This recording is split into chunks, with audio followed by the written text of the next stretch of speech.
ओम श्री गणेशाय नमः। जय श्री कृष्ण फ्रेंड्स, हम पढ़ रहे हैं श्रीमद् भगवत गीता और अभी तक हम श्रीमद् भगवत गीता के 15 अध्याय का पठन कर चुके हैं सिर्फ हिंदी में, और आज हम पढ़ने जा रहे हैं अध्याय नंबर 16। श्रीमद् भगवत गीता अध्याय नंबर 16, देवी तथा असुरी स्वभाव। तो चलिए बिना विलंब के हम वीडियो की शुरुआत करते हैं। साथ में ही है एक श्लोक नंबर 1, 2 एवं 3। भगवान ने कहा, हे भरतपुत्र, निर्भयता, आत्मशुद्धि, आध्यात्मिक ज्ञान का अनुशीलन, दान, आत्मसंयम, यज्ञपरायणता, वेदाध्यान, तपस्या, सरलता, अहिंसा, सत्यता, क्रोध विहीनता, त्याग, शांति, छिद्रावेषण में अरुचि, समस्त जीवों पर करुणा, लोभ विहीनता, अभद्रता, लज्जा, संकल्प, तेज, क्षमा, धैर्य, पवित्रता, ईर्षा तथा सम्मान की अभिलाषा से मुक्ति, ये सारे दिव्य गुण हैं जो देवी प्रकृति से संपन्न देवतुल्य पुरुषों में पाए जाते हैं।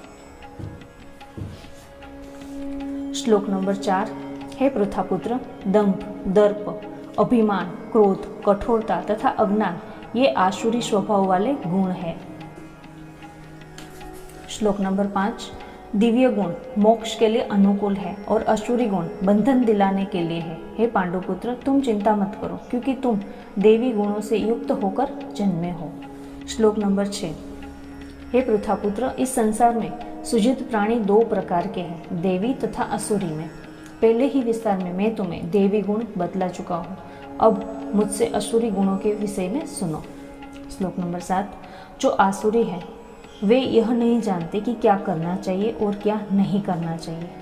उनमें न तो पवित्रता, न उचित आचरण और न ही सत्य पाया जाता है।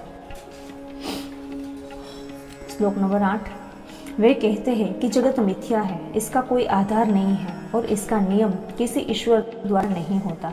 इनका कहना है कि यह कामेक्षा से उत्पन्न होता है और काम के अतिरिक्त अन्य कोई कारण नहीं है। श्लोक नंबर 9, ऐसे निष्कर्मों का अनुगमन करते हुए आसुरी लोग, जिन्होंने आत्मज्ञान को खो दिया है और जो बुद्धिहीन हैं, ऐसे अनुपयोगी एवं भयवाह कार्यों में प्रवृत्त होते हैं जो संसार का विनाश करने के लिए होता है। श्लोक नंबर 10, कभी भी न संतुष्ट होने वाले काम का आश्रय लेकर तथा गर्व में, मद एवं मिथ्या प्रतिष्ठा में डूबे हुए आसुरी लोग इस तरह मोहग्रस्त होकर सदैव क्षण भंगुर वस्तुओं के द्वारा अपवित्र कर्म का व्रत लिए रहते हैं। श्लोक नंबर 11 एवं 12, उनका विश्वास है कि इंद्रियों की तुष्टि के मानव सभ्यता मूल आवश्यकता है। इस प्रकार मरण काल तक उनको अपार चिंता होती रहती है। वे लाखों इच्छाओं के जाल में बंधकर तथा काम और क्रोध में लीन होकर इंद्रिय प्रवृत्ति के लिए अवैध ढंग से धन संग्रह करते हैं। श्लोक नंबर 13, 14 एवं 15, आसुरी व्यक्ति सोचता है, आज मेरे पास इतना धन है और अपनी योजनाओं में से और अधिक धन कमाऊंगा। इस समय मेरे पास इतना है, किंतु भविष्य में यह बढ़कर और भी अधिक हो जाएगा। वह मेरा शत्रु है, मैंने उसे मार दिया है और मेरे अन्य शत्रु भी मार दिए जाएंगे। मैं सभी वस्तुओं का स्वामी हूँ, मैं भोक्ता हूँ, मैं सिद्ध, शक्तिमान तथा सुखी हूँ, मैं सबसे बड़ा धनी हूँ और मेरे आसपास मेरे कुलीन संबंधी है। कोई अन्य मेरे समान शक्तिमान तथा सुखी नहीं है। मैं यज्ञ करूँगा, दान करूँगा और इस तरह आनंद मनाऊँगा। इस प्रकार ऐसे व्यक्ति अज्ञानवश मोहग्रस्त होते रहते हैं। श्लोक नंबर 16, इस प्रकार अनेक चिंताओं से उद्विग्न होकर मोह जाल में बंधकर वे इंद्रिय भोग तथा अधिकतम आसक्त हो जाते हैं और नरक में गिरते हैं।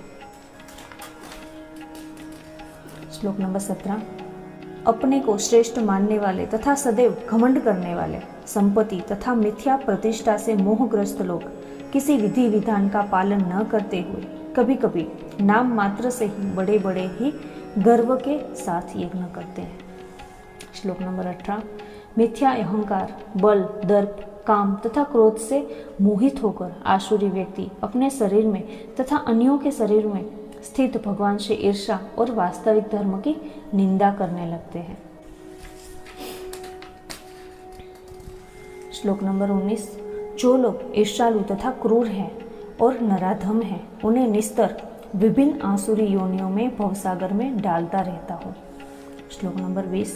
हे कुंती पुत्र, ऐसे व्यक्ति आसुरी योनि में बारंबार जन्म ग्रहण करते हुए कभी भी मुझ तक नहीं पहुँच पाते, धीरे धीरे अत्यंत अधम गति को प्राप्त होते हैं। श्लोक नंबर 21।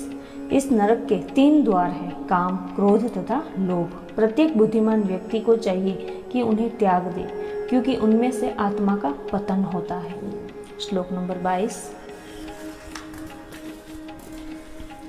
हे कुंती पुत्र, जो व्यक्ति इन तीनों द्वारों से बच जाता है वह आत्म साक्षात्कार के लिए कल्याणकारी कार्य करता है और इस प्रकार क्रमशः परम गति को प्राप्त होता है। श्लोक नंबर 23।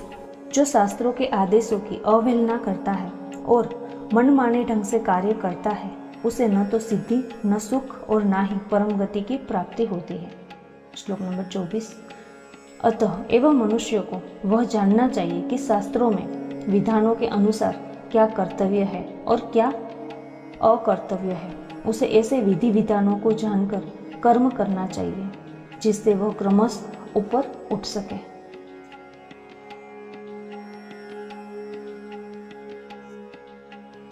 ओम श्री कृष्णाय वासुदेवाय नमः। बोली भगवान श्री कृष्ण की जय। फ्रेंड्स, तो ये था हमारा अध्याय नंबर 16, देवी तथा आसुरी स्वभाव। फ्रेंड्स, उम्मीद है आपको ये आज का वीडियो जरूर पसंद आया होगा, और वीडियो पसंद आया है तो अपने फ्रेंड्स एंड रिलेटिव के साथ इसको अवश्य शेयर कीजिए। और फ्रेंड्स, मैंने सारे वीडियो एक प्लेलिस्ट में सेव करके रख लिया है, जिसमें एक के बाद एक सारे अध्याय आप सुन सकते हैं। अगर कोई ऐसा है जिनको समझ नहीं आता कि कौन सा अध्याय कब सुनना है, क्या करना है, कैसे करना है, तो आप उनको पूरी प्लेलिस्ट की लिंक भी भेज सकते हैं, आपको डिस्क्रिप्शन में मिल जाएगी। और फ्रेंड्स, आप श्री सत्य सनातन चैनल में पहली बार सुन रहे हैं तो चैनल को सब्सक्राइब करके ऑल बटन पर अवश्य क्लिक कर लें, ताकि आने वाली नई वीडियो आपके पास जल्द से जल्द पहुँचे। तो मिलते हैं बहुत जल्द एक नए वीडियो के साथ। तब तक आप सबको मेरा जय श्री कृष्ण।